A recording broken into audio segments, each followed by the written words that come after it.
Okay, good afternoon, everyone. So, I am with my partners, Sir Jigger Tomarong, Ma'am Irene, and yours truly, Jolovan Clyde S. Abatayo. So, we're going to discuss our stances, our realizations with regards to the magisterial lectures of Dr. Abao on democracy and Professor Ocampo on vocabulary regarding Magellan. Then we're going to discuss it together. So for our thesis,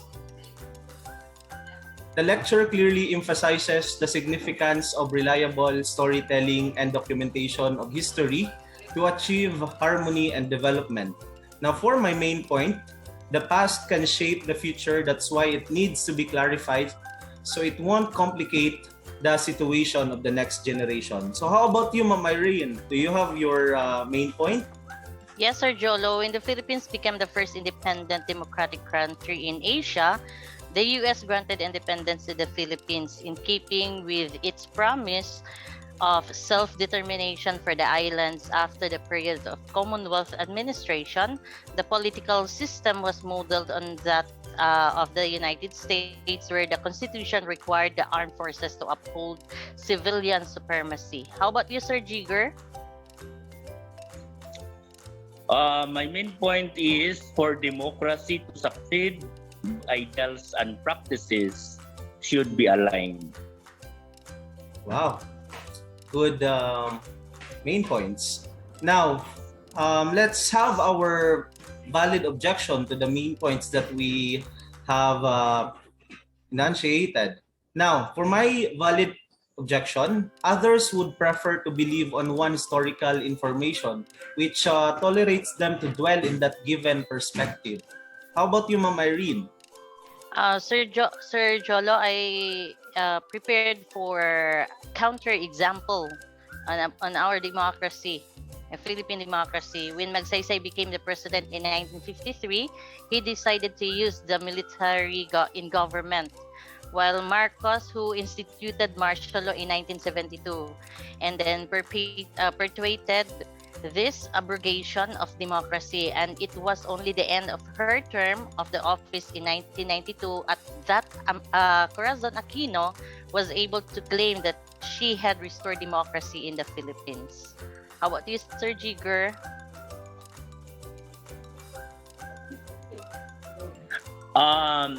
For my objection,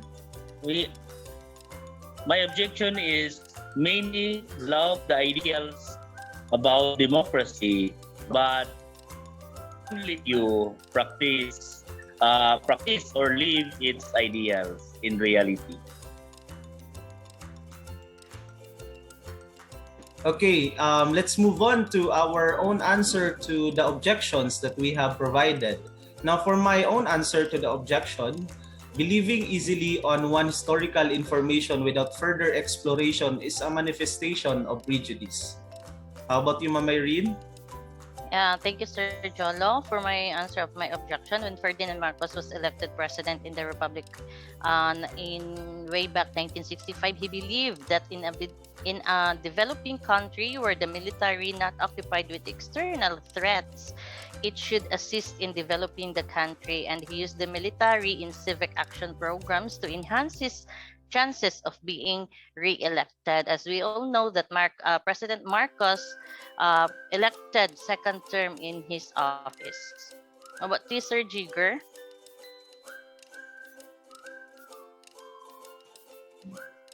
My answer to the objection is it's not too late to make a new beginning, aligning our ideals and practices.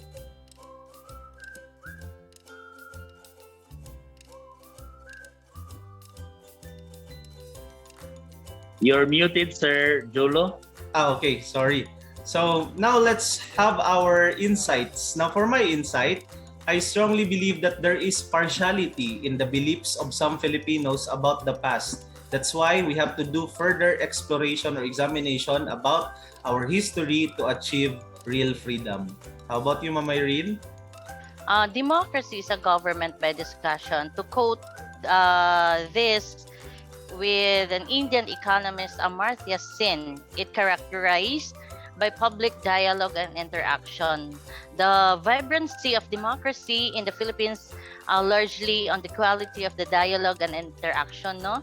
A government that engages its citizen and is inclusive in its decision making, and most importantly enjoys the trust of its electorate, can almost certainly count on public support when making tough decisions. How about you, Sir Jigger? Insight is democracy has both the advantages and disadvantages. It's up to us what we choose or prefer.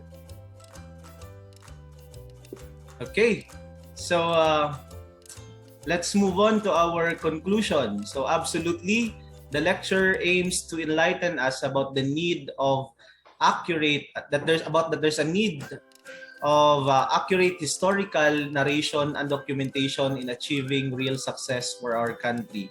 Now, without further ado, let us proceed to our application of the insights that we have. Now, as an educator, I will continue illuminating to my students the significance of information literacy so that they can become more reliable information seeker and disseminator. How about you, Ma'am Irene? Yes, Sir Jolo. As what our tourism slogan said, it's more fun in the Philippines, right? Observers in the Philippine democracy could very well apply our tourism slogan to our political landscape. So hard won after centuries of colonization, years of occupation, and decades of dictatorship. So Philippine style of democracy is colorful, occasionally chaotic, and arguably inspiring. So take election as an example, the cornerstone of democratic institution. So voters see their power to choose their leaders as the strongest check on the behavior of the government. Their chance to exact accountability. How about you, Sir Jigger? Having a democratic government